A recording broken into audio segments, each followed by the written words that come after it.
Segera download yang Quran disebut oleh Tadabbur, Al-Quran, dia meraih tafsir kebaikan. dalam genggaman Contoh, Anda. bulan Ramadan adalah bulan Al-Quran.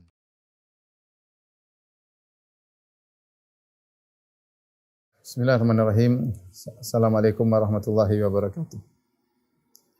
Alhamdulillahi ala ihsani wa syukru lahu ala taufiqihi wa amtinani. Asyhadu an la ilaha illallah wahdahu la syarika lahu ta'ziman li sya'ni wa asyhadu anna Muhammadan abduhu wa rasuluhu da'ila ridwani. Allahumma salli alaihi wa ala alihi wa ashabihi wa ikhwani.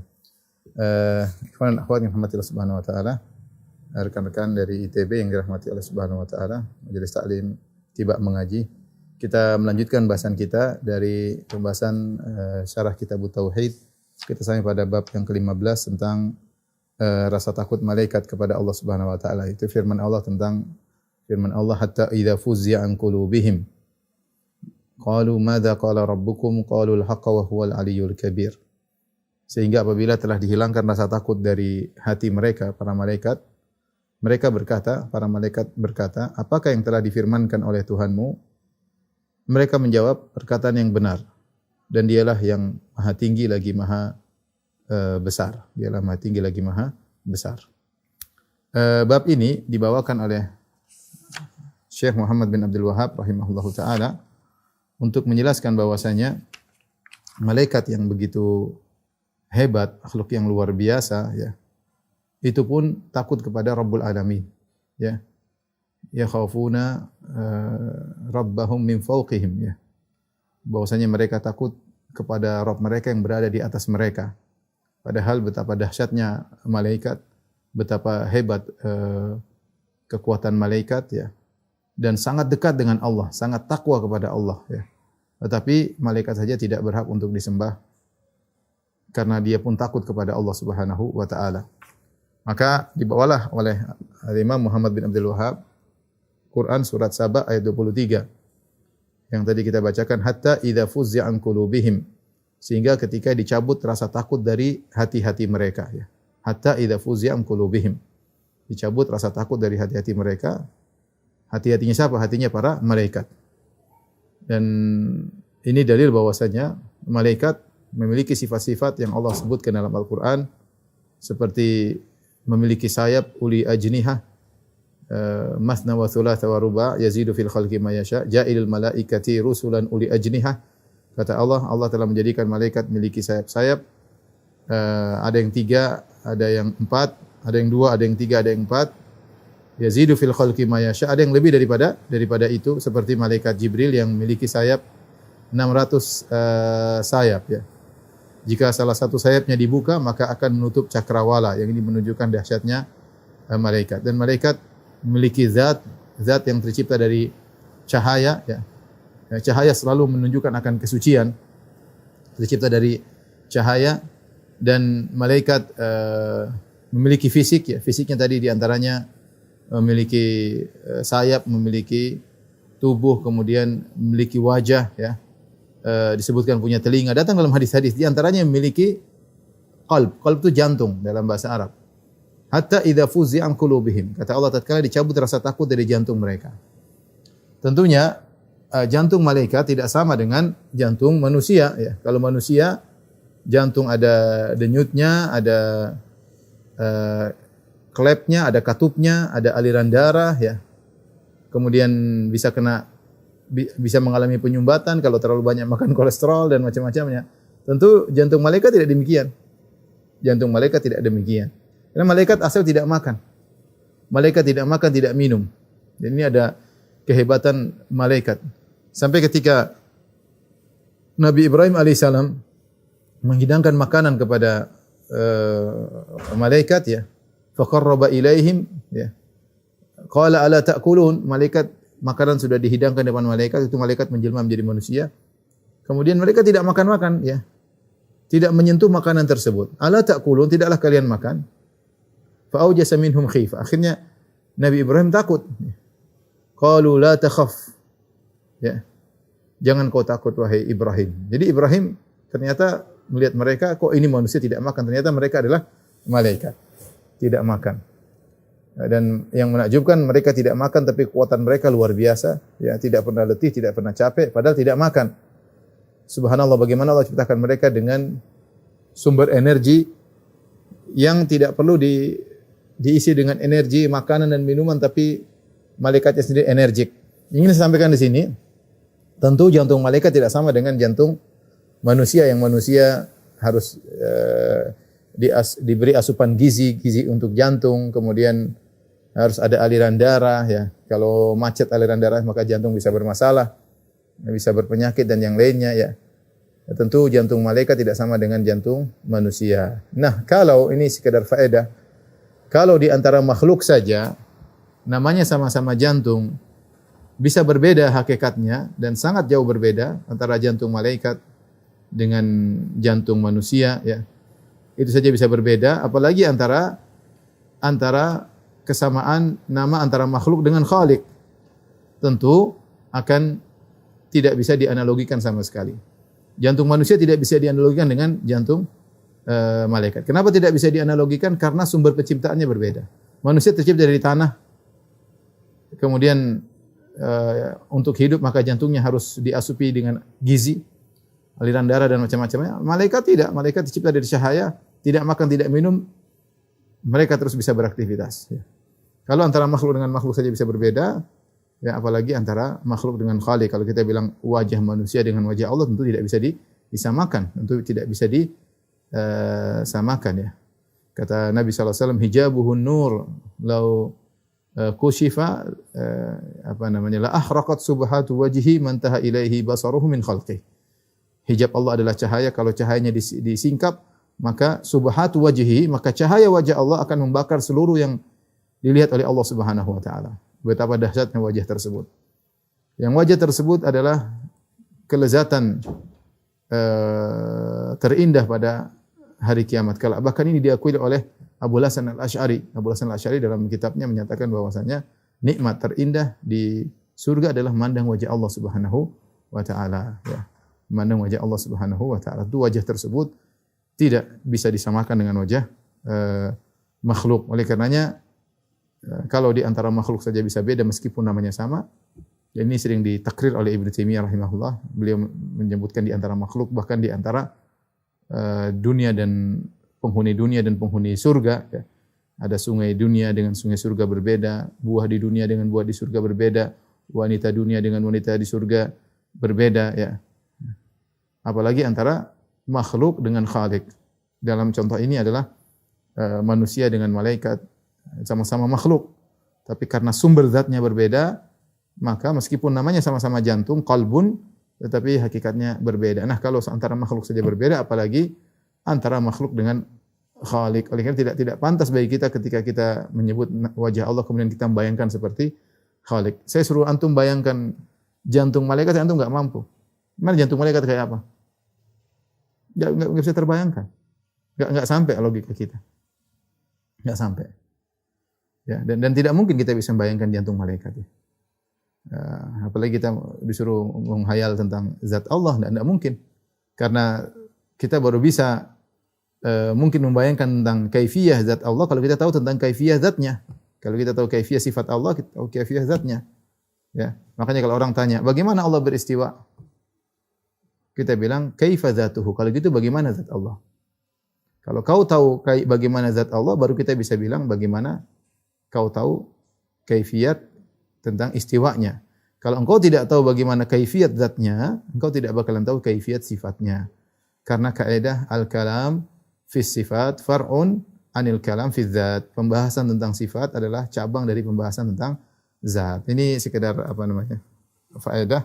Intinya saya ingin sampaikan bahwasanya makhluk bisa saja namanya sama tapi hakikatnya berbeda. Kalau makhluk di antara makhluk saja bisa berbeda, apalagi antara makhluk dengan Khalik. Kesamaan nama tidak melazimkan kesamaan hakikat. Kesamaan nama tidak melazimkan kesamaan hakikat. Taib. Apa yang terjadi dengan tafsir surat Saba 23? Ternyata datang dalam hadis dalam Sahih Bukhari dari Abu Hurairah menafsirkan tentang ayat ini. Dan inilah sebaik-baik tafsir. Sebaik-baik tafsir adalah tafsir Al-Qur'an dengan Al-Qur'an, kemudian kalau tidak ada Al-Qur'an dengan hadis. Ya, Al-Qur'an dengan Al-Qur'an kalau tidak ada disinggung oleh Ibnu Katsir dalam muqaddimah tafsirnya. Tafsir itu gimana? Tafsir Al-Qur'an dengan Al-Qur'an.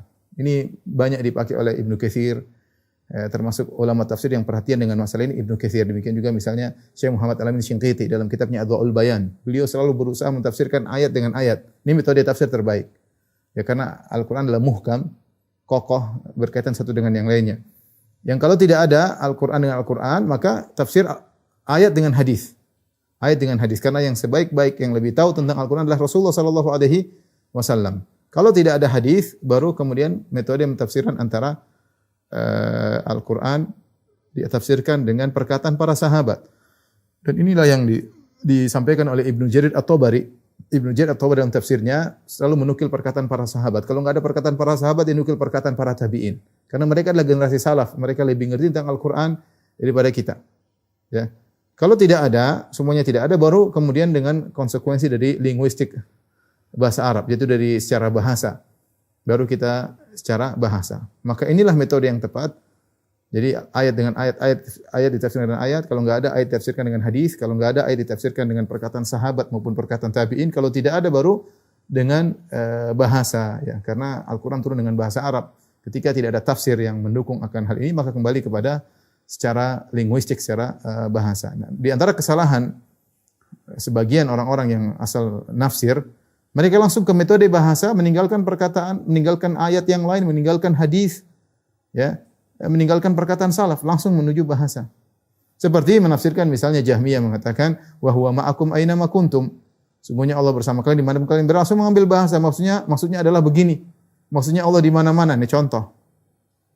Langsung loncat ke bahasa, ini salah. Ada metode, harusnya tafsir ayat dengan ayat dengan hadis, baru ayat ditafsir oleh perkataan salaf, baru kemudian tidak ada, baru bahasa. Nah, ayat ini, ayat Saba, surat Saba ayat 23, hatta idza fuzi'a an qulubihim qalu madza qala rabbukum, ketika rasa takut dicabut dari hati-hati, dari jantung-jantung malaikat, maka mereka sadar setelah itu, mereka saling bertanya, madza qala rabbukum, apa yang dikatakan oleh Rabb kalian? Ayat ini ditafsirkan oleh Nabi SAW dalam hadis yang diriwayatkan dalam Sahih Bukhari dan dari Abu Hurairah, dan ini juga ditampilkan oleh Syekh Muhammad Wahab dalam kitab Tauhid. Saya bacakan dari Abu Hurairah bahwasanya Rasulullah SAW bersabda, "Idza qadallahu al-amra fis sama." Jika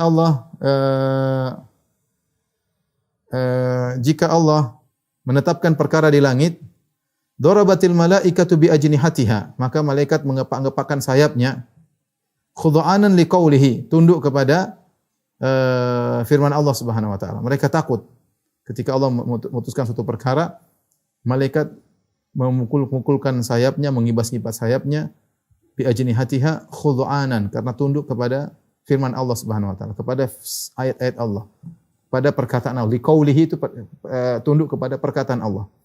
Ka'annahu silsilatun ala safwanin yanfudhuhum dzalik. Seolah-olah firman Allah yang mereka dengar tersebut, ya, seperti bagaikan gemerincing rantai besi yang ditarik di atas batu yang licin. Seakan-akan mereka mendengar, tentu lebih dahsyat daripada ini. Tapi mereka, kalau kita seakan-akan kita mendengar, artinya firman Allah tersebut sangat luar biasa. Sampai akhirnya mereka pingsan, tidak kuat. Ya. Hatta idza fuzzi'a an qulubihim, ketika dicabut rasa takut dari dada-dada mereka, qalu madza qala rabbukum, maka mereka saling berbicara, madza qala rabbukum, apa yang telah difirmankan oleh Rabb kalian? Qalul haqqa, ya. Maka mereka menjawab, Allah mengucapkan al-haq, wa huwal aliyul kabir, dan Allah maha tinggi dan maha besar. Akhirnya mereka perbincangkan tentang isi daripada wahyu Allah tersebut. Tadi Allah bilang apa? Mereka dengar, kemudian mereka pingsan, kemudian mereka bukan pingsan, artinya mereka rasa takut luar biasa. Ketika dicabut rasa takut, baru mereka mulai komentar di antara mereka. Ya. Fa yasma'uha mustariqus sam'i, maka pembicaraan mereka didengar oleh pencuri berita. Wa mustariqus sam'i hakadha ba'dhuhu fawqa ba'd, dan pencuri berita mereka seperti ini, saling apa? Tumpuk menumpuk. Yang ini saya sampaikan, ikhwan dan akhwat yang dirahmati Allah Subhanahu wa taala. Ini saya ambil faedah lagi. Al-Imam Al-Bukhari rahimahullahu taala dalam kitabnya Khalqu Af'alil Ibad, dicetak ada 1 jilid, ada 2 jilid. Dan perkataan ini dinukil oleh Ibnu Hajar Al-Asqalani dalam Sahih Al-Bukhari, ya.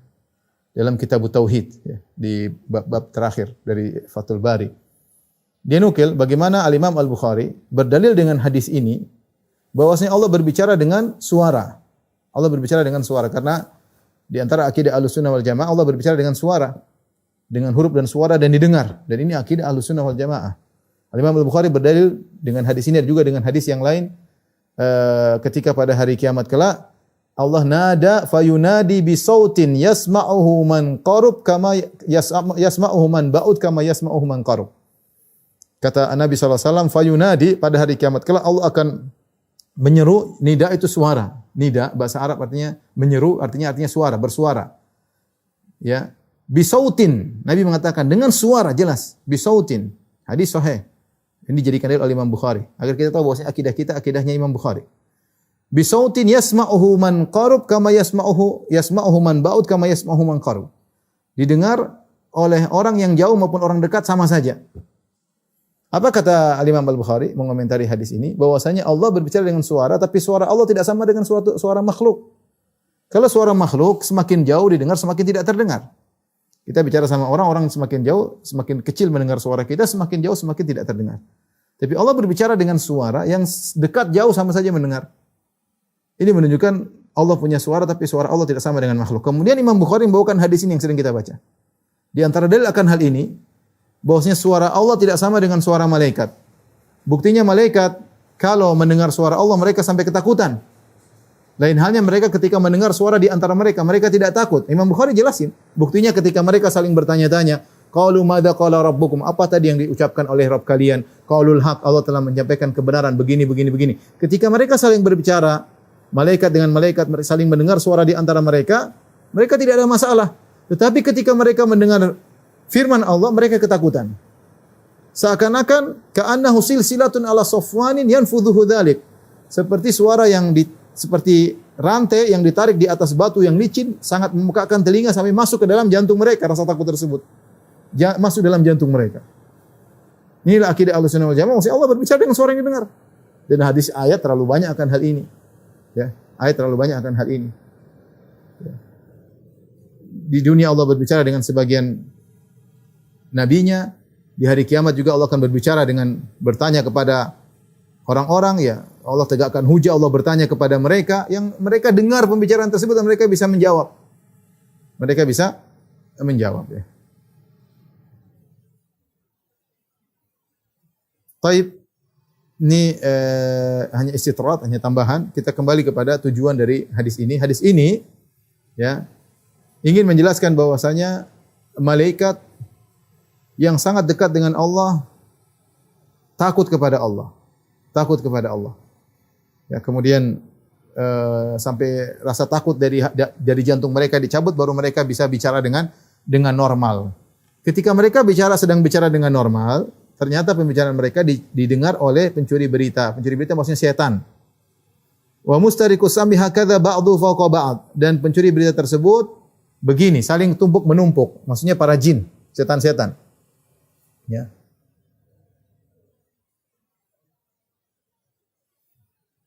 Fayasma'ul kalimata fayulqiha ila man tahtahu. Maka yang paling atas, setan paling atas dengar malaikat bicara di langit. Mereka numpuk-numpuk. Jadi maksudnya setan juga bisa terbang, tapi terbang mereka terbatas. Ya, beda dengan malaikat. Malaikat luar biasa naik turun dengan jarak yang cepat, kemudian mereka bergerak dengan cepat. Ya, kita bilang makhluk yang menakjubkan mereka. Tapi intinya setan-setan ini bertumpuk-tumpuk. Maka yang paling di atas mendengar berita yang dibicarakan oleh malaikat tentang masa depan. Allah menyampaikan tentang masa depan. Fayulqiha ila man tahtahu, kemudian yang paling atas over ke yang bawah. Tsumma yulqiha al-akharu ila man tahtahu, kemudian yang di bawah over lagi yang kepada yang ke bawah. Hatta yulqiyaha ala lisani sahiri awil kahin.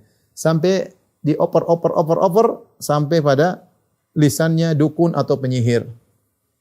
Farubbama adrakahu shihabu qabla an yulqiha. Tetapi bisa jadi sebelum sampai ke lisannya penyihir terkadang sudah terkena percikan lemparan bintang, ya.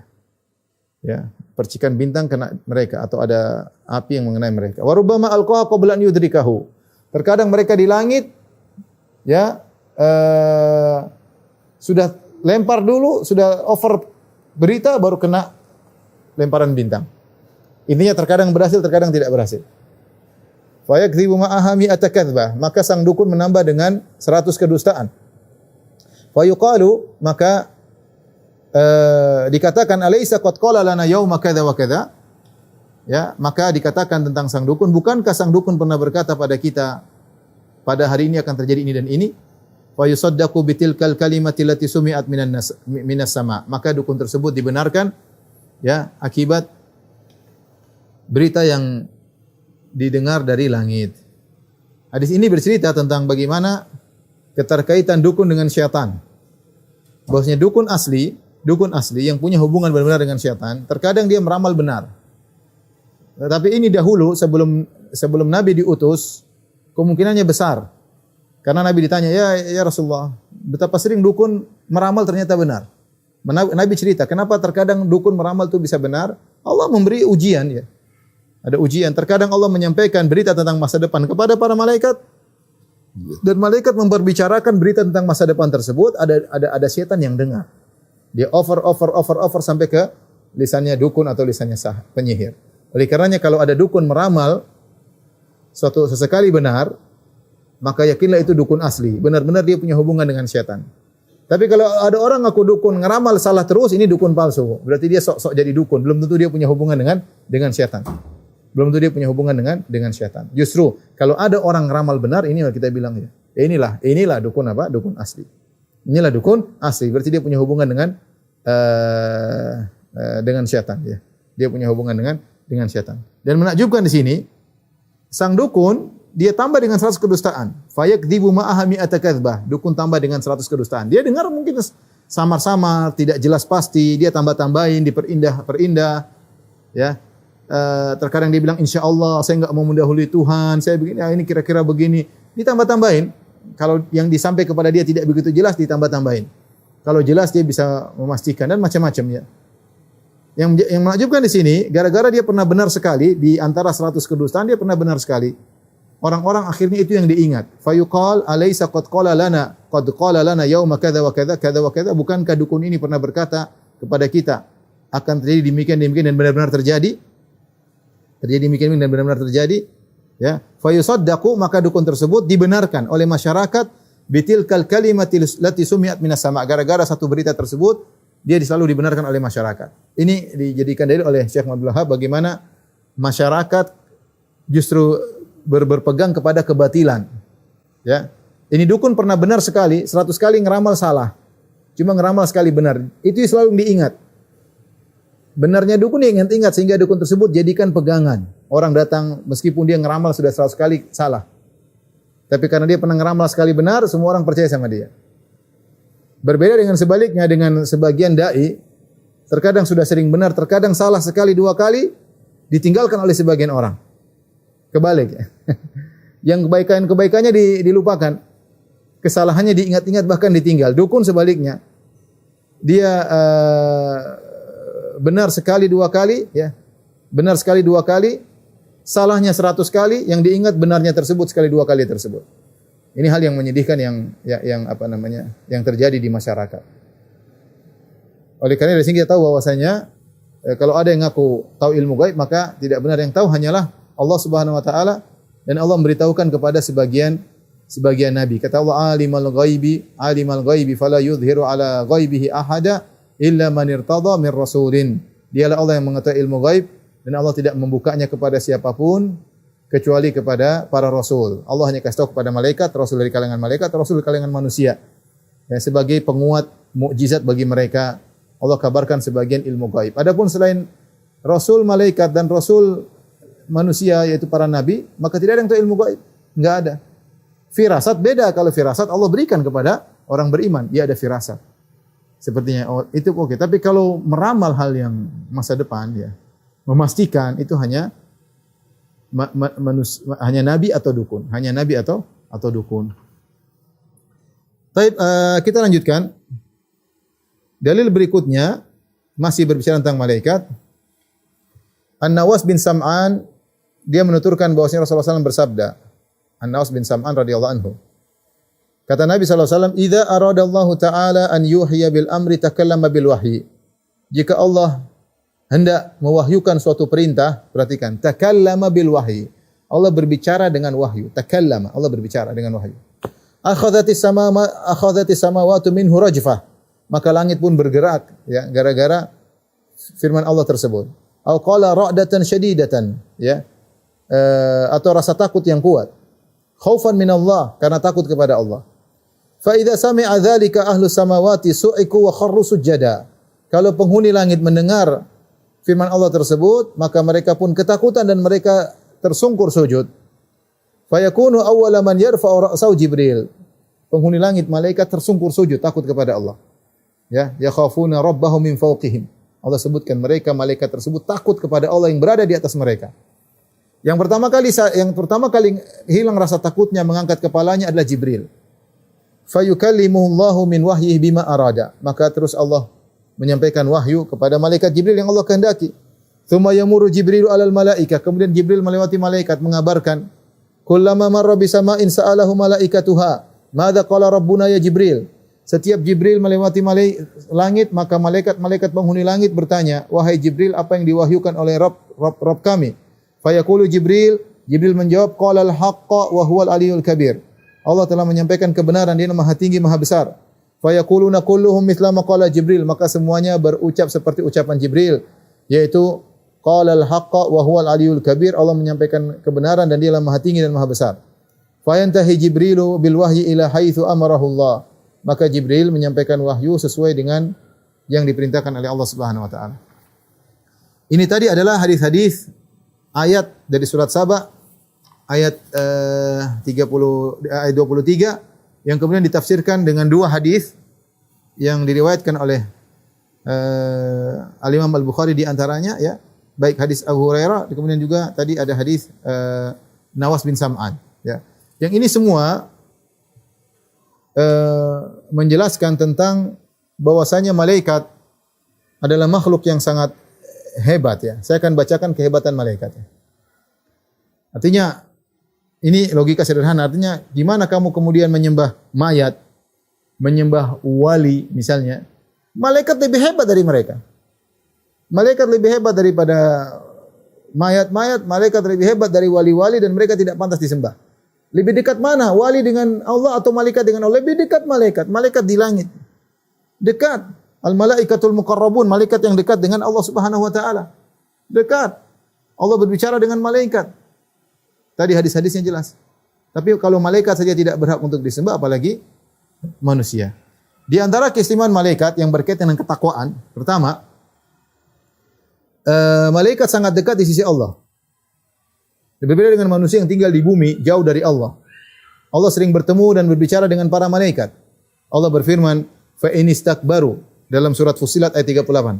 Fa in istakbaru falladzina 'inda rabbika yusabbihuna lahu bil-laili wan-nahari wa hum la yas'amun. Jika mereka sombong, ya, tidak mau beribadah kepada Allah, manusia sombong, kata Allah enggak ada masalah. Masih ada hamba-hambaku yang menyembahku. Apa kata Allah? Fa in istakbaru, kalau mereka sombong, tidak mau bertauhid kepada Allah, falladzina 'inda rabbika, mereka-mereka yang ada di sisi Rabbmu, yaitu malaikat, yusabbihuna billahu bil-laili wan-nahar, senantiasa bertasbih kepada Allah siang dan malam. Wa hum la yas'amun, dan mereka tidak pernah bosan. Artinya kalian manusia tidak mau beribadah, enggak ada masalah. Allah punya makhluk-makhluk yang senantiasa bertasbih kepada Allah dan tidak pernah bosan. La yas'amun. Manusia tidak mampu seperti malaikat. Kita siapa yang bisa baca Quran tidak berhenti-berhenti? Pasti ada kebosanan. Iman kita tidak seperti iman malaikat. Malaikat beribadah, berzikir tidak pernah bosan. Kita terkadang harus variasi. Makanya Allah memberikan ibadah yang bervariasi. Ada salat, ada baca Quran, ada zikir, ya. Malaikat kalau sudah ibadah tidak ada rasa bosan. La yas'amun. Ya. Jadi mereka unggul dari sisi pertama, mereka dekat dengan Allah Subhanahu wa taala. Yang kedua dari sisi ibadah, mereka tidak pernah bosan. Kemudian yang ketiga, mereka juga tidak pernah letih dalam beribadah. Ya. Berbeda dengan manusia, manusia letih. Kita perlu istirahat. Kita perlu istirahat. Ibadah, istirahat, ibadah, istirahat. Malaikat tidak pernah istirahat. Kata Allah dalam surat Al-Anbiya ayat 20, yusabbihuna al-laila wan-nahara la yafturun. Mereka bertasbih siang dan malam. Yusabbihuna al-laila wan-nahar. Artinya sepenuh malam mereka bertasbih, sepenuh siang mereka bertasbih, la yafturun, dan mereka tidak pernah lelah, tidak pernah letih. Kita enggak bisa seperti malaikat. Kemudian apa lagi? Kalau di sisi ketakwaan, malaikat tidak pernah bermaksiat, tidak pernah membangkang. Kita bermaksiat. Bermaksiat dengan pandangan kita melihat yang haram, bermaksiat dengan pendengaran kita dengar yang haram, bermaksiat dengan lisan kita ucapkan kata-kata yang tidak disukai oleh Allah Subhanahu wa taala. Allah berfirman, "Ya ayyuhalladzina amanu qu anfusakum wa ahlikum naran waquduhan nasu wal hijaratu 'alaihim malaikatun ghilazun shidad la ya'sunallaha ma amarum wa yaf'aluna ma yu'marun." Wahai orang yang beriman, jagalah diri kalian dan keluarga kalian dari api neraka yang bahan bakarnya adalah manusia dan batu. Penjaga neraka adalah malaikat-malaikat yang kasar, keras, dan mereka la ya'sunallah, tidak pernah durhaka kepada Allah, tidak pernah membanggang Allah. Wa yaf'aluna ma yu'marun, dan mereka senantiasa mengerjakan apa yang diperintahkan. Jadi malaikat selalu nurut, tidak pernah bermaksiat. Ini dari sisi dekat, tidak pernah capek, tidak pernah bosan, tidak pernah bermaksiat. Dari sisi fisik, enggak ada apa-apanya manusia. Malaikat diciptakan dari cahaya. Khuliqatil malaikatu min nur. Kata Nabi, malaikat diciptakan dari cahaya. Wa khuliqal jannu mimma rijin min nar. Jin diciptakan dari nyala api. Wa khuliqa Adam mimma susifa lakum. Adapun Adam diciptakan dari tanah. Ya, pertama dari sisi penciptaan malaikat dari cahaya. Yang kedua, malaikat memiliki sayap, bisa terbang sana kemari. Manusia lemah, tidak bisa kemana-mana. Ya. Mau kemana harus naik kapal, harus naik motor, ke atas harus naik pesawat. Ya. Malaikat terbang sana kemari, bebas. Lebih sempurna daripada manusia. Kemudian dari sisi besarnya tubuh, sebagian malaikat tubuhnya sangat luar biasa. Nabi pernah berkata, "Udzina li an uhadditsa an malakin min malaikatillahi min hamalatil arsy." Diizinkan bagiku untuk menyampaikan tentang malaikat dari malaikat-malaikat Allah yang memikul arsy. Inna ma baina syahmati udhunihi ila atiqihi masiratu sab'i mi'ati am. Sungguhnya malaikat tersebut jarak antara daun telinganya sampai ke pundaknya adalah jarak perjalanan 700 tahun. 700 tahun menunjukkan malaikat tersebut sangat-sangat besar. Malaikat Jibril 600 sayap. Ketika dia buka bentuk aslinya, Nabi cuma melihat bentuk asli malaikat Jibril 2 kali. Ya 2 atau 3 kali, 2 kali. Ketika dia buka sayapnya satu, saddal ufuk, maka seluruh cakrawala tertutup dengan sayap malaikat Jibril. Dari sisi kekuatan, malaikat juga sangat kuat ya. Gerakannya sangat cepat, kemudian sangat kuat ya.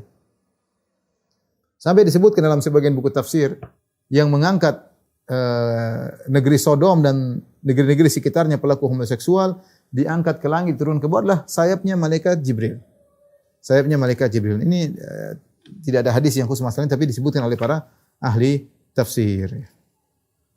Nah, kesimpulannya, kalau malaikat ya, yang mereka begitu hebatnya dekat dengan Allah, ya, tidak pernah bermaksiat, bertakwa luar biasa, ya, selalu tunduk kepada Allah, itu pun tidak sombong, itu pun takut kepada Allah Subhanahu wa taala, itu saja tidak pantas untuk disembah. Karena orang-orang musyrikin Arab sebagian mereka menyembah malaikat, ya.